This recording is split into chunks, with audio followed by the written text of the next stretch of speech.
அதாவது மத்திய அரசு டெல்லியிலே போராடுகின்ற மாணவர்கள் இளைஞர்களுடைய உணர்வுகளை புரிந்து கொண்டு உடனடியாக நீட் தேர்வை ரத்து செய்ய வேண்டும். இந்த நீட் தேர்வு ரத்து செய்ய வேண்டும் என்று தொடர்ந்து பாட்டாளி மக்கள் கட்சி 10 ஆண்டுகளாக கூறி வருகிறது, போராட்டங்களை செய்திருக்கிறது, அழுத்தம் கொடுத்திருக்கிறது. இது எங்களுடைய நிலைப்பாடு, அரசியல் நிலைப்பாடு. அது மட்டுமல்ல, போராடிய அந்த மாணவர்கள் மீது அடியடி நடத்தி பல மோசமான சம்பவங்களில் ஈடுபட்ட யார் என்று கண்டறிந்து அவர்கள் மீது கடுமையான நடவடிக்கை எடுக்கணும். ஏன்னா அத்தனை பெண்களை மானபங்கம் செய்கின்ற காட்சியெல்லாம் நம்ம பார்த்தோம். அடுத்தது, போராடிய மாணவர்கள் மீது எந்த வழக்குகளும் போடக்கூடாது. காரணம், அவருடைய எதிர்காலம் பாதிக்கப்படும். இது மத்திய அரசு உடனடியாக செய்ய வேண்டும். மாணவர்களிடம் பேச்சுவார்த்தை சுமூகமான முறையிலே நடத்தி அவருடைய கோரிக்கை என்னவென்று அத்துணையும் அதை ஏற்றுக்கொள்ள வேண்டும். காரணம், இது ஏதோ டெல்லியிலே போராடுகின்ற மாணவர்கள் மட்டும் கிடையாது. இது இந்தியாவில் உள்ள ஒட்டுமொத்த மாணவர்கள் இளைஞர்களுடைய மனநிலை இது. ஆனால் அதை புரிந்து கொண்டு மத்திய அரசு எந்த ஒரு ஈகோ இல்லாமல் இந்த பிரச்சனையை கையாள வேண்டும். டெல்லியில் நடைபெற்ற போராட்டத்துக்கு ஆதரவாக தமிழகத்திலேயும் மாணவர்கள் கல்லூரிகளில் போராட்டம் அதான் சொல்லு, இது ஏதோ டெல்லியில் நடக்கிற போராட்டம் மட்டும் கிடையாது. இது இந்தியா முழுவதும் நடக்கின்ற ஒரு போராட்டம். அண்ட் இந்த போராட்டம் என்பது ஏதோ நீட்டு தேர்வுக்காக நடத்துகின்ற போராட்டம் கிடையாது. நீட்டு தேர்வு என்பது அது ஒரு தொடக்கம். அதனால மாணவர்கள் உடைய மனநிலையை புரிந்து கொள்ள வேண்டும். ஏன்னா இதுக்கு அடுத்த கட்டம் இதோட பெரிய பிரச்சனை, நீட்டோட பெரிய பிரச்சனை என்று வேலை வாய்ப்பின்மை, அன்எம்ப்ளாய்மெண்ட். தமிழ்நாட்டிலே கிட்டத்தட்ட ஒரு 1.25 கோடி இளைஞர்கள் வேலை இல்லாம இருக்கிறாங்க, படித்த இளைஞர்கள் வேலை இல்லாம இருக்கிறாங்க. அந்த இளைஞர்களுடைய உணர்வுகளை புரிந்து கொள்ள வேண்டும். அதனால இன்னைக்கு மாணவர்கள் இளைஞர்கள் எங்கே போராட்டம் செய்தாலும் அதை நாம் மதிக்க வேண்டும். அந்த உணர்வுகளை புரிந்து கொண்டு மத்திய அரசும் சரி, மாநில அரசும் சரி, தமிழ்நாடு அரசும் சரி, இளைஞர்களுக்கு வேலை வாய்ப்பை உருவாக்க அத்தனை வழி செய்ய வேண்டும். அதனால இது ஏதோ ஒரு மேலோட்டமா இது ஒரு நீட்டு பிரச்சனைன்னு மட்டும் அதை நம்ம நினைச்சிட்டு கூடாது.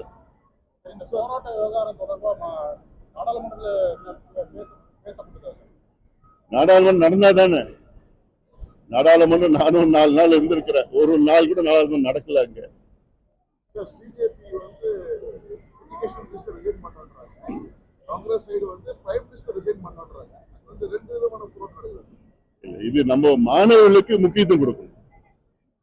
காங்கிரஸ் என்பது அது திடீர்னு அந்த அஜெண்டாவை ஹைஜாக் பண்ண பாக்குறாங்க அவங்க. அதெல்லாம் வேறு.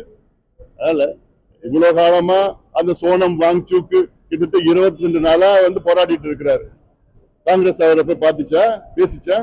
இல்ல. அதனால இது மாணவர்கள் அவங்களுடைய எண்ணமும் என்ன அதுதான் நிறைவேற்றணும் தவிர இது காங்கிரஸ் உள்ள போய் பார்த்துக்கிறதுல அது வேறு.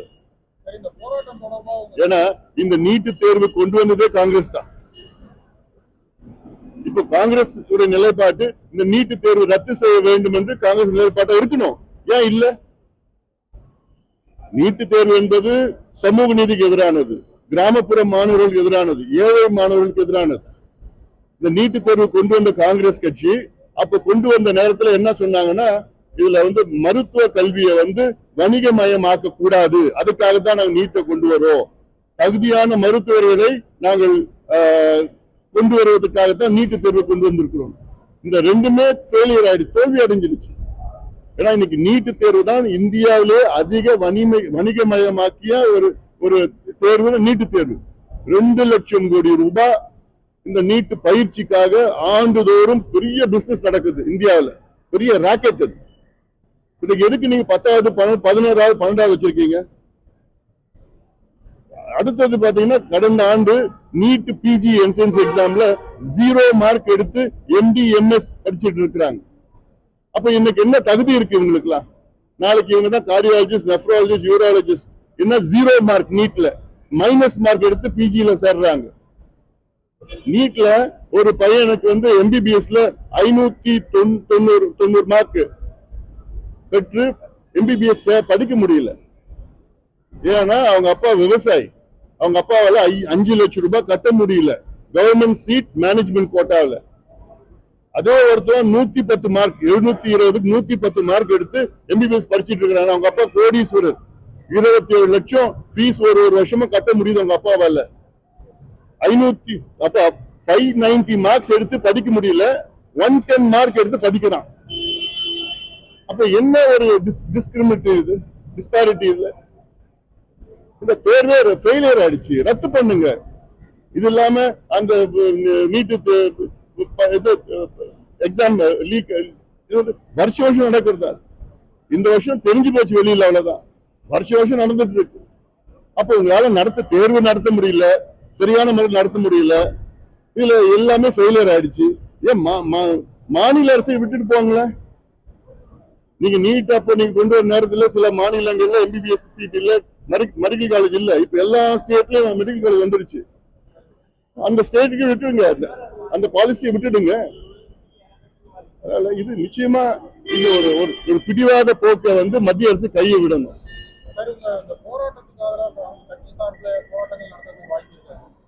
நாங்க ஆதரவு கொடுக்கிறோம். எங்க கட்சி சார்பில் அந்த மாணவர்களை சந்திச்சு எங்க ஆதரவு கொடுக்கிறோம்.